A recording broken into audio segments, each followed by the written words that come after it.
America से पुष्पा सक्सेना की कहानी दूरियों का साथ सुनिए वैदेही के स्वर में। हॉन्टेड होम में तुम्हारा स्वागत है दीदी। नाटकीय मुद्रा में सम्मान प्रदर्शित करती सुमिता मुस्कुरा दी थी। छे, अभी तक तेरा बचपना नहीं गया सुमी? जो जी में आया बोल दिया। तेरे रहते हॉन्टेड होम हुई ना बेमेल बात। प्रतिमा दीदी के चेहरे की झल्लाहट देख सुमिता हंस पड़ी थी। ये बेमेल बात नहीं है दीदी, सच। सुबह 7 बजे से रात 11 बजे तक बेचारा घर मेरे आने की राह जोता रहता है। 10 के पहले तो शायद ही कभी स्कूल से वापस आ सकी हूँ। यहाँ शोध कार्य मजाक नहीं है दीदी। थोड़ा सा गर्व बिखर आया था सुमिता के मुख पर। तू 7 बजे निकल जाती है सुम्मी। घर में तो तुझे जगाते जगाते हार जाते थे। छुट्टी के दिन तो 9 बजे भी नींद नहीं टूटती थी तेरी। वो घर था ना दीदी। अच्छा दीदी, वो रहा सामने बाथरूम।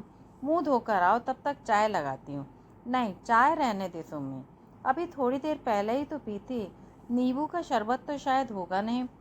तुम जल्दी आओ ना दीदी, सब कुछ तैयार रहेगा। अपनी सुम्मी के बारे में कम ही जानती हो तुम।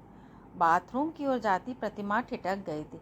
भाई, यहाँ बाथ टब में नहाना मुझे तो रास नहीं आया। सुमी, तू कैसे मैनेज करती है?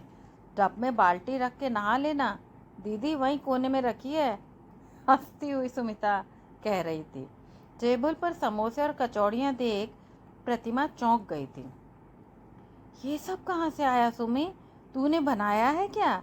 और नहीं तो क्या, तुमने सोचा यह अपना घर है जहाँ किसी के आते ही अम्मा समोसे और जलेबी लाने दौड़ा देती थी? अरे ज़रा खाकर तो देखो, मज़ा ही आ जाएगा। वाह, समोसे तो अच्छे बनाए हैं। काफ़ी होशियार हो गई है अम्मा की दुलारी बिटिया। वो तो घर में मैं काम नहीं करती थी, इसीलिए तुम्हारे बनाए खाने की तारीफ होती थी। अगर मैं खाना बनाती तो लोग खाना छोड़ देते। इस बार प्रतिमा ठठाकर हंस पड़ी थी। थोड़ा रुक कर प्रतिमा ने पूछा, ये सब क्या हो गया सुमी? यही बात पूछने इतनी दूर 7 समुंदर पार अम्मा ने तुम्हें भेजा है ना दीदी? क्यों? यह बात जानने का हमें अधिकार भी नहीं है सुम्मी? तू तो जैसे सबसे रिश्ते तोड़ बैठी है। जानकर तो सपने में भी किसी ने तेरा बुरा नहीं चाहा था सुमी। फिर प्रतिमा का गला रोंद गया था। ऐसा मैंने कब कहा दीदी? अपना प्राप्य मुझे ही तो झेलना चाहिए ना। क्या है तेरा प्राप्य? विवाह के समय सभी तो तेरा भाग्य सराह रहे थे। बिना दान दहेज के इतना क्वालिफाइड, यूएसए में इतनी अच्छी नौकरी वाला लड़का क्या आसानी से मिलता है किसी को? किसने चाहा था ये सब दीदी? शांत स्वर में सुमी पूछ बैठी थी। जानती हूँ सुमी, पर अर्पित की तुलना में सुधीर कुछ भी तो नहीं था। इसीलिए कभी सोचती हूँ कहीं सबसे बदला लेने के लिए तो तूने अर्पित को नहीं छोड़ दिया। दीदी बस इतना ही जान सके अपने सुम्मी को। सुमिता की आंखें जल उठी थी। अर्पित में क्या कमी थी सुमी? कौन अर्पित? तू अर्पित को नहीं जानती सुमी? प्रतिमा का स्वर तीखा था। इस देश में कोई अपने को ठीक से जान सके यही संभव नहीं। दूसरे को जानने पहचानने का समय ही किसके पास है? कुछ दिन यहाँ रहोगी तो इस सच को अच्छी तरह से जान जाओगी। एक एक पल कीमती है यहाँ का। मुझे किसी सत्य से परिचित नहीं होना है सुम्मी। अर्पित से नहीं पटी तो वापस घर चली आती। यहाँ इस अनजान देश में यूँ अकेले रहना क्या आसान है? उस अपने देश में, उन अपनों के बीच क्या अपनी इस स्थिति में रह पाना आसान था दीदी? प्रश्नवाचक दृष्टि प्रतिमा के चेहरे पर निबद्ध थी। इस प्रश्न को झेल पाना प्रतिमा के लिए कठिन था। क्या उत्तर देती अपनी इस छोटी बहन को? कितने लाड़ चाव से पाला गया था। घर की सबसे छोटी दुलारी सुमिता अगर परित्यक्ता के रूप में भारत वापस जाती तो हजार हजार विषैले प्रश्न उसकी कोमल काया को इस तरह डस जाते। पर इस अनजान, सहस्रों मील दूर देश में अकेले इस धरती पर खड़ी होने का दुस्साहस भी तो घर में सबको आतंकित किए हुए था। जानती हो, अम्मा दिन रात रोती हैं। बाबूजी को चक्कर आने लगे हैं। वहाँ रहूंगी तो क्या वे ठीक हो जाएंगे दीदी? क्यों नहीं? तुझे अपने सामने देख उन्हें तसल्ली तो होगी। यहाँ तेरे अकेले रहने से उनकी चिंता बढ़ गई है। लड़की की बात ठहरी, कल को कोई ज़रूरत पड़े तो कोई सहारा देने वाला भी नहीं। सच कहूँ दीदी, यहाँ लड़कियाँ अपने देश से ज़्यादा सुरक्षित हैं। तुम लोग क्या ये नहीं सोच सकती मैं शोधपूर्ण करने यहाँ आई हूँ? बहुत सामान्य जीवन जी रही हूँ यहाँ मैं। ना कोई ताने देता है, न दया की दृष्टि से देखी जाती हूँ। सच तो यह है कि अगर घर से पत्र ना आए तो मैं अपने विवाह की बात भी भूल जाऊँ। अर्पित भी तो इसी शहर में रहता है, कभी कहीं मिला तुझसे? हाँ, फ़ोन पर बात करते हैं हम। क्या तुम लोगों की बातचीत है आपस में? हाँ, कल ही तो उसके बेटे का जन्मदिन है। बहुत आग्रह से बुलाया है मुझे। तुम चलोगी ना दीदी? उसके बेटे का जन्मदिन? पागल हो गई है सुम्मी। अभी 8 महीने पहले तुझसे शादी हुई है उसकी, फिर है उसका बेटा। मैंने भी यही तो कहा दीदी, अर्पित का बेटा। एक शैतान मुस्कान सुमिता के होठों पर तैर गई। बचपन में दीदी ने न जाने कितनी पहेलियां बुझाई हैं, आज उसकी पहेली बूझें तो सुमिता मान जाएगी। मेरी कुछ समझ में नहीं आता सुम्मी, असल बात बता। मेरा तो दिल घबरा रहा है। आराम से ये नींबू का शरबत पी डालो दीदी, अभी कुछ दिन तो ठहरोगी ना? ना बाबा, वो तो तेरे जीजा जी के ऑफिस का काम निकल आया सो आ गई, वरना सुमी मर रही है या जी रही है, चिंता किसे है? फिर वही बकवास, हम तो तेरे कोई लगते ही नहीं है ना। वहाँ अम्मा के खत पर खत आ रहे हैं, मेरी सुम्मी की खोज खबर ला दे प्रतिमा। यहाँ देवी जी व्यंग बाण चला रही हैं, तू क्या जाने माँ की ममता। सॉरी दीदी, गलती हो गई। हाँ अच्छा, ये तो बताओ जीजाजी यहाँ कब आ रहे हैं? दीदी के गले में बाहें डाल सुमिता मचल रही थी। 19 अप्रैल को उनकी कॉन्फ्रेंस ख़त्म हो जाएगी, उसके बाद एक आध दिन के लिए ही यहाँ आ सकेंगे। तू तो उनके काम के बारे में जानती ही है सुमी। शानू और रोहित कैसे हैं दीदी? बहुत याद करते हैं अपनी सुम्मी मौसी को। शानू को मेरे पास भेज दो ना दीदी। सच है, हॉन्टेड होम आबाद हो जाएगा, पराई औलाद से घर आबाद करेगी सुमी। अच्छा जी, तो शानू पराई हो गई? बचपन में किसकी गोद में चढ़कर बड़ी हुई, भूल गई दीदी? अच्छा बाबा, भेज दूंगी, पर पहले अर्पित की बात तो बता। ओ दीदी, बातों में मैं भूल ही गई, राहुल का प्रेजेंट भी तो खरीदना है। आज संडे है, 5 बजे मॉल बंद हो जाएगा। चलो ना दीदी, वैसे भी अंदर कितनी घुटन है ना। बेमन से प्रतिमा को सुमिता के साथ मॉल जाना पड़ गया था। सुमिता अर्पित के बेटे के लिए प्रेजेंट तलाश कर रही थी। प्रतिमा का पारा चढ़ता जा रहा था। यह क्या मजाक है? बहन से भी सच्चाई छिपाई जा रही है। किस चालाकी से ये बात को टाल जाती है। मन जल रहा था। वहाँ घर वाले नाहक जान दिए दे रहे हैं, यहाँ यह लड़की मस्त है। चेहरे का उल्लास देखकर कौन कहेगा ये तलाकशुदा स्त्री है। घर लौटकर प्रतिमा ने खाना खाने को मना कर दिया। बहुत थक गई हूँ सुमी, अब सोऊंगी। माथा दबा दूँ दीदी? ना, नींद आ रही है। करवट बदलती दीदी को देख सुमिता हंस पड़ी थी। सो पाओगी दीदी? तुझे क्या मतलब, मैं कौन लगती हूँ तेरी? याद है दीदी, मैंने विवाह नहीं करना चाहा था। मैं अपना शोध कार्य पूरा करने के लिए कितनी उत्सुक थी। सब याद है सुमी। विवाह करने के लिए सबसे ज़्यादा जोर मैंने ही दिया था। शायद तेरे इस दुर्भाग्य के लिए मैं अपने आप को कभी क्षमा नहीं कर पाऊंगी सुमी। प्रतिमा का स्वर अवरुद्ध हो उठा था। अपने को व्यर्थ कष्ट दे रही हो दीदी, कोई किसी का भाग्य विधाता नहीं होता। विवाह का विरोध किया था मैंने, पर मन के किसी कोने में इस देश विदेश में आने की आकांक्षा भी रही होगी, अन्यथा यूँ आसानी से मान जाने वाली तो मैं थी ही नहीं। कुछ समझ नहीं आता। वहाँ तो कैसी मीठी मीठी बातें कर रहा था अर्पित, सब मुक्त थे उसकी नम्रता पर। अमेरिका में बसा लड़का इतना भी नहीं, और उसकी माँ भी तो तुझ पर निहाल थी। मम्मी तो आज भी मुझे उतना ही प्यार करती हैं। भारत में रहती, यहाँ की सच्चाई से तो वह स्वयं अपरिचित थी। धक्का उन्हें भी बहुत लगा। मेरे साथ रहने को भी आई थी। आखिर बात हुई क्या सुमी? तू तो हमारे हर पत्र के उत्तर में इस प्रश्न पर मौन ही रही। अर्पित से अलग हो गई हूँ, इस संक्षिप्त सूचना से जानती है हम पर क्या बीती है। मैं वह सच स्वीकार नहीं कर सकी दीदी, विशेषकर जिस रूप में मेरा उससे साक्षात्कार हुआ। वही सच जानने तो इतनी दूर से आई हूँ सुम्मी। विवाह के बाद यहाँ आकर लगा कभी कभी अर्पित कहीं खो से जाते थे, कभी मेरी ही पगचाप पर चौंक से उठते थे। याद है दीदी, अगस्त में हम लोग डिज्नी वर्ल्ड गए थे, तुम्हें फोटोग्राफ्स भी भेजे थे ना? बहुत अच्छे थे वो फोटोग्राफ्स। अर्पित और तेरी जोड़ी की सभी सराहना करते थे। बस कुछ ही दिनों बाद तो तूने न जाने क्या लिख भेजा कि अम्मा बाबूजी घबरा ही गए। तुम्हें पत्र में लिखा था ना दीदी, डिज्नी वर्ल्ड में हजारों कहानियां साकार की गई हैं। लगता है सपनों के देश में घूम रहे थे हम। शानू और रोहित तो उतावले हो उठे थे, सुमी मौसी के पास जाएंगे, डिज्नी वर्ल्ड घूमेंगे। मैजिक किंगडम में उस दिन हमने हॉन्टेड मैंशन यानी प्रेत लोक की यात्रा की थी। प्रेत लोक? हाँ दीदी, मैंशन के बाहर एक कल्पित ग्रेवयार्ड है। कल्पना की जाती है इस ग्रेवयार्ड में सोई प्रेतात्माएं उस हॉन्टेड मैंशन में रहती हैं। मैंशन में प्रवेश करते ही लगता है प्रेत नगरी में पहुंच गए हैं। भयानक आवाजें, अजीबोगरीब शक्लों वाली प्रेतात्माएं, राजसी भोज एवं नृत्य का दृश्य, और अचानक सब गायब हो जाता था। बस रह जाता था दिल दहलाने वाला अंधेरा।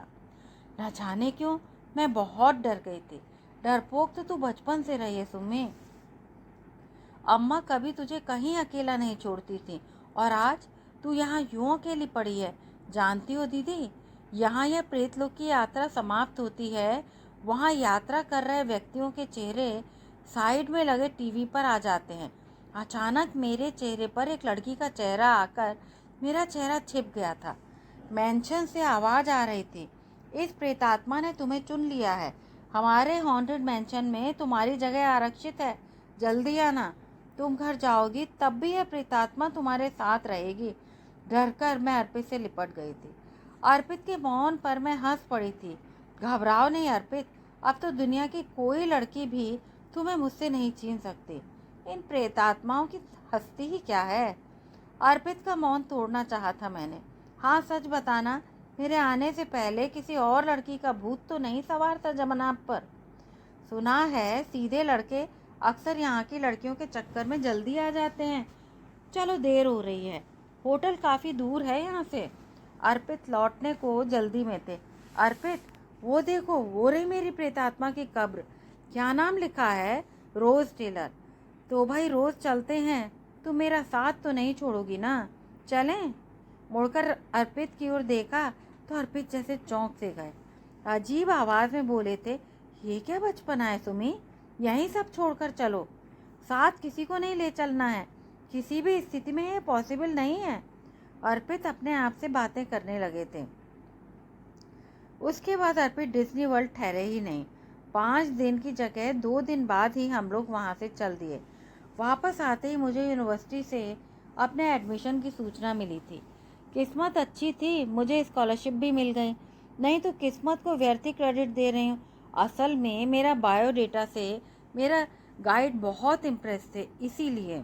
जानती हूँ तू दुनिया की प्रतिभाशाली छात्राओं में शुमार है, पर बात टालने से नहीं चलेगा सुमी। आगे क्या हुआ?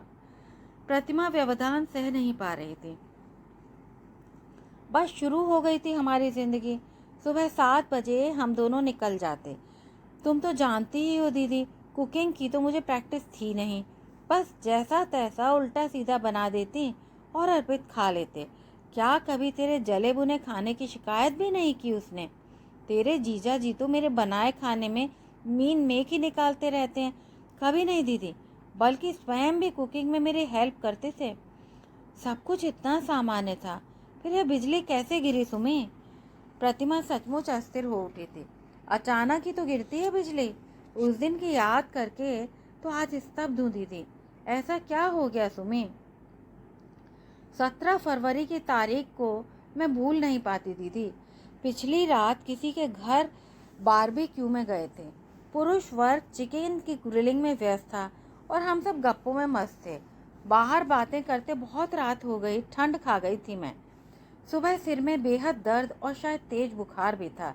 अर्पित एक काम से बोस्टन गए थे, जाते जाते टैबलेट्स के साथ आराम करने की ताकीद कर गए थे। सुम्मी, दूध और ब्रेड खाकर आराम करना, आज स्कूल नहीं जाना। मेरा जाना ज़रूरी है वरना रुक जाता। जानती हो दीदी, यहाँ यूनिवर्सिटी को भी स्कूल कहा जाता है। वैसे ही छोटे बच्चों की तरह पीठ पर बैग लादे स्टूडेंट्स यूनिवर्सिटी जाते हैं। बंद कर अपनी स्कूल का था। आगे क्या हुआ? प्रतिमा झुंझला उठी थी। करीब 12 बजे होंगे। हल्की सी झपकी आई थी। फ़ोन की घंटी गनगना रही थी। शायद काफ़ी पहले से बज रही थी। फ़ोन उठाते एक नारी स्वर सुनाई दिया था। Is mister Kumar there? नहीं, वो तो बाहर गए हुए हैं। कौन बोल रही हैं? कैलिफोर्निया ऑर्फनेज सेंटर की इंचार्ज नैन्सी विलियम। आप कौन हैं? जी, मैं मिसेस ए कुमार हूँ। मिसेस कुमार? फिर मिस्टर कुमार ने अपने बेटे को ऑर्फनेज में क्यों छोड़ रखा है? बेटा? आप किसके बेटे की बात कर रही हैं मिसेस विलियम? मिस्टर कुमार की तो अभी 8 माह पूर्व मुझसे मैरिज हुई है। आप ज़रूर कहीं गलती कर रही हैं। I am sure Mrs Kumar, मैंने ठीक जगह कॉल लगाई है। I am looking for mister A Kumar CA. वो पहले कैलिफोर्निया में काम करते थे। पुअर फेलो, वाइफ से डिवोर्स के बाद कितना टूट गया था। साथ में 6 माह के बेटे की समस्या। एकदम डेस्परेट था बेचारा। मैं उसकी नेबर थी। मैंने ही सजेस्ट किया था जब तक कोई अरेंजमेंट नहीं होता उसके बेटे को मैं अपने पास रख लूँगी। बहुत नियंत्रण रख मैंने पूछा था बेटे के बारे में। मिस्टर कुमार को समय समय पर आप इन्फॉर्म तो करती रही होंगी। किस एड्रेस पर पत्र भेजती थी आप? लेटर्स, फोटोग्राफ्स और बेटे की प्रोग्रेस रिपोर्ट तो उनके दिए बॉक्स नंबर पर भेजती रही हूँ। यूँ तो उनका बेटा अब 2 साल का हो गया है। कुमार देखकर खुश हो जाएगा। Lovely child. आज यह फ़ोन पहली बार किया है मिसेस विलियम? पिछले 8 महीनों में कभी आपने कुमार ने जो फ़ोन नंबर दिया था वहाँ कई बार ट्राई किया। No response. उनके बेटे का शायद अपेंडिक्स का ऑपरेशन कराना पड़ेगा। कुमार की परमिशन लेनी ज़रूरी है। ट्रंक असिस्टेंट ने यह नंबर दिया तो लक ट्राई कर लिया। कुमार से कहिए तुरंत कांटेक्ट करें। सच कहती हूँ दीदी, मेरा सारा रक्त जम गया। उस सर्दी में भी पसीने से नहा उठी थी। दिमाग सुन्न हो गया था। स्तब्ध शून्य में ताकती रह गई थी। क्या यह सच है? अर्पित विवाहित, एक बेटे के पिता, अनाथालय में पलता उनका अपना रक्त। वक्त कब और कैसे गुजर गया याद ही नहीं रहा। दूसरे दिन अर्पित आए, काफ़ी थके और परेशान से। कैसी हो सुमी? शायद जीवित तो हूँ ना? घृणा, क्रोध, आक्रोश से मन सुलग रहा था। ओ सुमी, सच इतना बिजी रहा कि चाहकर भी तुम्हें फ़ोन नहीं कर सका। कॉन्फ्रेंस के बाद सबसे मिलना ज़रूरी था। फिर डिनर देर रात तक चलता रहा। सोचा तुम सो गई होंगी, डिस्टर्ब ना करूं। I am really sorry Sumi. Mrs William का फ़ोन आया था।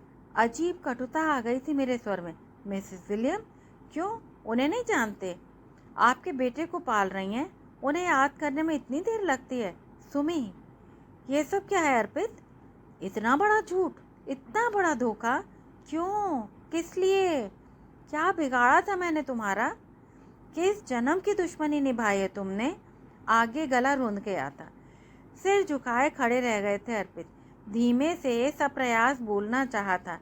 कई बार चाहा तुम्हें सब कुछ बता दूं, पर डर लगता था ना। विवाह करने आते समय कहाँ गया था तुम्हारा भय? कितनी आसानी से इतना सब कुछ छिपा डाला अर्पित। और मैं अपने आप को भाग्यशाली समझने का अपराध करती रही। तुम्हारे झूठ को ओढ़े मैं मानिनी बनी रही।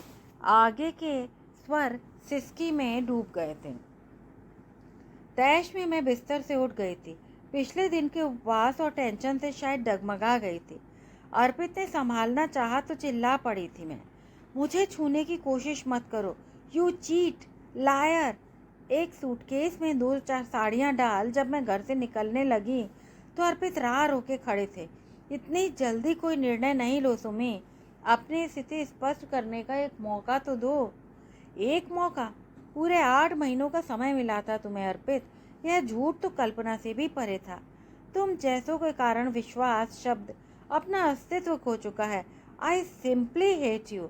I can't stand you anymore. छोड़ो मेरा रास्ता। उत्तेजना में आंसू भाप बनकर उड़ गए थे। इसी स्थिति में मैं एड्रिना के घर पहुंची थी। एड्रिना? यह एड्रिना कौन है सुमी? मेरी अमेरिकन मित्र। उस दिन अगर उसने साथ न दिया होता तो पता नहीं आज मैं जीवित भी होती या नहीं। पूरी बात सुनते ही एड्रिना ने कहा था, बहुत अच्छा किया सुमी। ऐसे फरेबी के साथ रहना तेरा अपमान होता। हमारी सोसाइटी में विवाह टूटते हैं पर उनमें झूठ का आश्रय नहीं लिया जाता। बड़ी ईमानदारी से अपने साथी को सब कुछ बताकर अलग हो जाते हैं। सच्चाई के साथ हम सब कटु सत्य को स्वीकार करते हैं और सच्चाई के साथ सब छोड़ देते हैं। एड्रीना ने मुझे जीने की नई राह दिखाई दीदी। मैं उसकी रूममेट बन गई। पहली प्रतिक्रिया स्वाभाविक रूप में भारत वापस जाने की थी, पर एड्रीना ने ही समझाया था वहाँ वापस जाकर दूसरों के दया पात्र बनने से क्या है अच्छा नहीं कि तुम एक नया जीवन शुरू करो सुमी। यहाँ की स्कॉलरशिप पाने के लिए लोग क्या क्या नहीं करते और तू उसे छोड़ जाएगी। अपने भविष्य का निर्णय सोच समझ कर लेना सुमी। और मैंने यहाँ इस देश में रहने का निर्णय लिया दीदी। इस पराये देश में तुझे क्या क्या नहीं झेलना पड़ा। सुबह आने दे अपने जीजाजी को। उस अर्पित के बच्चे की नौकरी न छुड़वा दी तो मेरा नाम प्रतिमा नहीं, पूरे खानदान की खबर लूंगी मैं। दीदी के उत्तेजित स्वर पर सुमिता हंस पड़ी थी। पराजित को परास्त करने में क्या आनंद दीदी? क्या कहती है सुमी? उसने तेरी पूरी जिंदगी बर्बाद कर दी और तू उसे पराजित कह रही है। इसी भारतीय मनोवृत्ति के कारण तुम्हें वापस नहीं गई दीदी।